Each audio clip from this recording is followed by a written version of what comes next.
ভোলে বাবা পার করিগা সিরিয়ালে আজকের পর্বে আপনারা দেখতে পাবেন ঝিল সাক্ষর বাবাকে বলছে, বড় মামু একটা কথা বলি, আমি না কোনো স্বপ্ন দেখি না গো তোমার ছেলেকে নিয়ে। তখন ওর বাবা বলছে, তুই স্বপ্ন দেখিস বা ও দেখে না, সেটা দেখে আমার কোনো কথা নাই বা কোনো লাভ নেই, কিন্তু তোরা দুজনকে তো চিনবি যে তোরা কীরকম ধরনের মানুষ তা এসব বলে। শোন, আমার অনেক দেরি হয়েছে, আমি যাচ্ছি, তুই এখন স্বাক্ষর কেবিনে গিয়ে তুই প্রেশারটা চেক করে নে, আমি ওকে ডেকে সব বলে দিচ্ছি। তখন নার্সকে ডাকে আর বলে, শুনুন, ওকে স্বাক্ষর ঘরে আস্তে আস্তে ধরে নিয়ে পৌঁছে দিবেন, আর ওর ডাক্তার দেখানো হয়ে গেলে ওকে ঠিক জায়গাতে পৌঁছে দিবেন, এসব বলে। তখন বলে ঠিক আছে। তখন স্বাক্ষর কেবিনে গিয়ে নার্সটা বলে, স্যার আসবো? তখন স্বাক্ষর বলে, হ্যাঁ এসো। আর তখন নার্সটা ঝিলকে নিয়ে আসলে বলে ওখানে গিয়ে তখন ঝিল বলে, শুভ মানে বসে বসে কি প্রেশার পরীক্ষা করা যায় না? তখন নার্সটা বলে, স্যার আমার একটু কাজ আছে। তখন সাক্ষ্য বলে, আমি কি আপনাকে দাঁড়িয়ে থাকতে বলেছি? আপনার কাজ আছে, আপনি যান।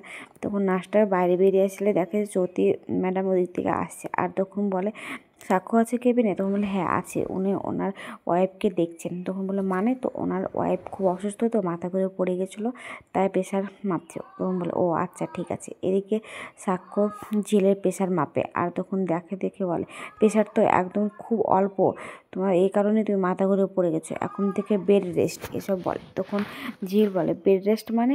আমি তো আপনাদের বাড়িতে থাকি, আর আমি ওখানে বেড রেস্ট নিলে আমার চলবে? অনেক কাজ, আমার মা তো এখন আসে না, সমস্ত দায়িত্ব তো আমার। তখন সাক্ষ্য বলে, বাবা মনে হচ্ছে যে কি আমার বাড়ির পুরো দায়িত্বটা তুমি নিয়ে নিয়েছো? তো নিয়েছি, তো নিয়ে নিবা কি, সমস্ত কাজকর্ম সব কিছু তো আমাকেই করতে হয় নাকি?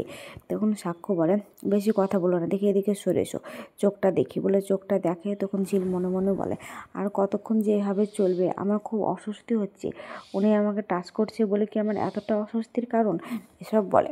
তখন সাক্ষ্য বলে, শোনো একটা কথা বলছি, আমি প্রেসক্রাইব করে দিচ্ছি কী কী তোমাকে খেতে হবে, সেগুলো কিন্তু খেয়ে নেবে, দুধ ফল ফকারি এসব। তখন ঝিল বলে, আমি এসব খাবো? আমরা এসব কোথায় পাবো?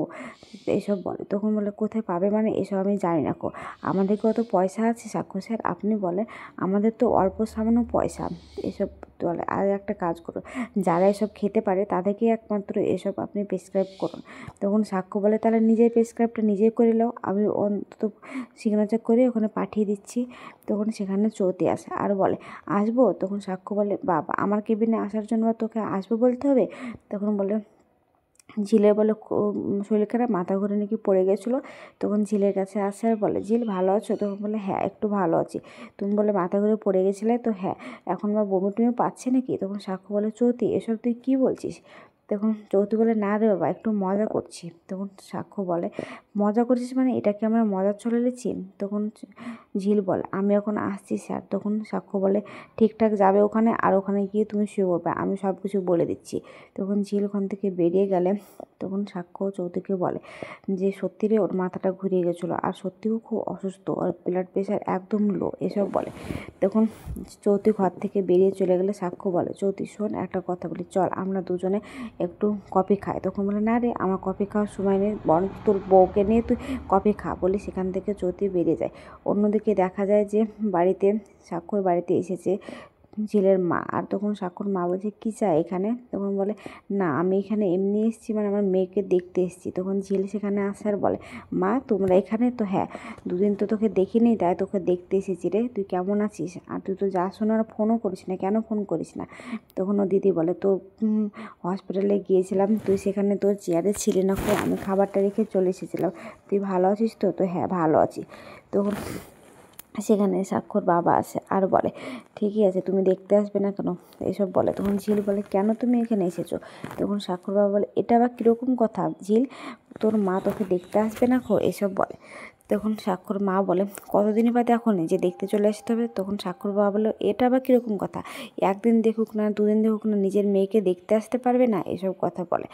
তখন সাক্ষর মা বলে, ও তাই বুঝি, ঠিক আছে। তখন সাক্ষ্য ওদিকে দাঁড়িয়ে দাঁড়িয়ে সব কিছু সিঁড়ি থেকে দেখে আর শোনে। তখন ঝিলকে বলে, একটা কথা বলি, তুই চল আমাদের সঙ্গে, দুদিন আমাদের বাড়িতে থেকে আসবি।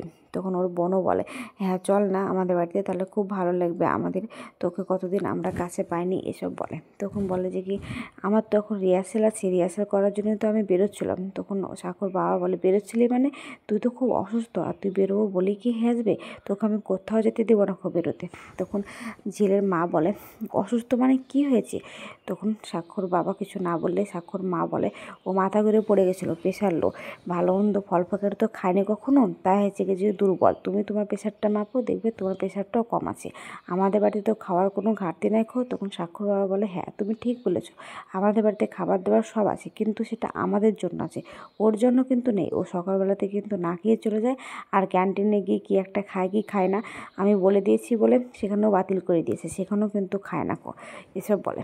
তখন ঝিলের মা ঝিলের শাশুড়ির কাছে যায় আর বলে আমি একটা কথা বলি বড় বৌদি, হ্যাঁ তুমি তো খাবার পাঠাতে আমাদেরকে, কিন্তু শুধুমাত্র আমার খাবারটা তুমি আমাকে দিতে, আর সেটা নিয়ে গিয়ে আমরা চারজনের ভাগ করে খেতাম, সেটা বা কতটুকু করে হতো এক একজনের ভাগে বলো, কিন্তু তোমার দোষ নেই খুব, বিশ্বাস করো এটা হচ্ছে কি যে তোমার যতটুকু কর্তব্য ততটুকুই দেও, অন্যরা তো তাও দেও না, তুমি তো দিতে, এসব বলে। আচ্ছা একটা বাদ দিয়ে কথা, তুমি বললে না যে আমি কী কারণে এখানে এসেছি, আমি যে কারণে এসেছি সেটা কিন্তু এবার বলি। এবার তো ওদের অষ্টমঙ্গলা, তা আমার বাড়িতে ওদেরকে নিমন্ত্রণ করতে এসেছি, ওদেরকে যেতে হবে কেটা, তাই আর তোমাদেরকে বলতে এসেছি। তখন ঝিলের মা বলে আমরা বলার কে, আমাদের তো গার্জেন আছে, বাবা মা আছে বাড়িতে, কিন্তু ওনারা এখন ঘুমাচ্ছে, ঘরে বসে রেস্ট নিচ্ছে, টিভি দেখছে, ওনাদেরকে এখন ডাকা যাবে না, আর ওনারা হ্যাঁ বা না বললেও কোনো যায় আসে না, সেখানে সাক্ষ্য যাবে কিনা সেটা সাক্ষ্যর মতামত দরকার আছে। সাক্ষ্য তখন ওখান থেকে বলে কোথায় যাওয়ার কথা হচ্ছে, বলে সেখানে আসে আর বলে না বাবা আমাদের বাড়িতে তোমাকে যেতে হবে না, অষ্টমঙ্গলা, তাই বলছি, এবার আমরা গরিব বলে হয়তো তুমি যাবে না। তখন সাক্ষ্য বলে আপনারা গরিব বলে আমি যাব না সে কারণ না, আমি এই বিয়েটা মানি না, আমি তাই যাব না। তখন ঝিল বলে মা এসব কী বলছো, আমি এই বিয়েটা আমিও মানি না খো, তুমি এসব অষ্টমঙ্গলা এসব বাদ দাও তুমি, এসব বলে। তখন বলে যে কি যে শোন ঝিল একটা কথা বলি, তুই শ্বশুরবাড়িতে থাকছিস, সিঁদুর পরে তুই হসপিটালে যাচ্ছিস, সিঁদুর পরে ঘুরে বেড়াচ্ছিস, আর এই বিয়েটা মানি না বলে কি চলবে? যেদিন তুই ডিভোর্স দিয়ে চলে যাবি সেদিন তুই মানি না বলবি, আমি সব কিছু বিশ্বাস করবো, কিন্তু এখন না। তখন ঝিলকে বলে যে কি চল না মা আমার বাড়িতে। তখন সাক্ষ্য বলে ও কোথায় যাবে, ও তো অসুস্থ, আর তাছাড়া আপনাদের বাড়িতে গেলে এখন পায়ে হেঁটে যেতে হবে, ও পায়ে হেঁটে এখন যেতে পারবে? তখন ঝিলের দিদি বলে তাছাড়া কী করে যাবে বলো, আমাদের তো আরও তো বড় গাড়ি নাই খো, তুমি তো পারো তোমার বউকে একটু আমাদের বাড়িতে পৌঁছে দিতে, তুমি তো অন্য মেয়ে ওই তো চৈতি ম্যাডামকে নিয়ে তো অফিসে যেতে পারো, কিন্তু আমার বোনটাকে তাও তুমি নিয়ে যাও না, বস্তির সব মেয়েরা দেখে আর ওখানে গিয়ে বলা বলি করে, আমাদের শুনতে সত্যিই খুব খারাপ লাগে, এসব বলে।